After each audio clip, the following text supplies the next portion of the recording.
In today's video, I'm going to show you how to fix error 422 in Notion step by step using a simple and proven method that works in 2026. If you've been working inside a Notion database and suddenly run into error 422, especially when editing or creating properties, this video is exactly what you need. This error can be confusing at first, but the fix is actually very straightforward once you know what causes it.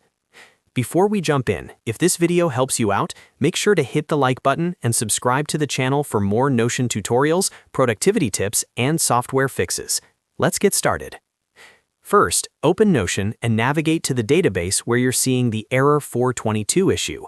This usually happens inside databases rather than regular pages. Once you're inside the database, look at the top row where your properties are listed. Click directly on the property that's causing the error. This might be a column where you're trying to enter data and Notion keeps throwing the 422 error message. Now here's the key thing most people miss. When you're editing that property, do not type numbers into fields that expect text or letters. Error 422 in Notion is often triggered when numbers are entered into a property that's configured incorrectly, or when Notion expects letters but receives numeric input instead. For example, if the property type is set to text or select, typing only numbers can cause this error to appear. To fix this, click into the property settings and start typing letters instead of numbers. Even adding a single letter can resolve the issue instantly. If you actually need to store numbers, make sure the property type is set correctly. Click on the property name, open the property settings, and change the type to number if you're working with numerical values. This ensures Notion processes the data correctly and prevents the error from happening again. Next, click on the specific property you want to use.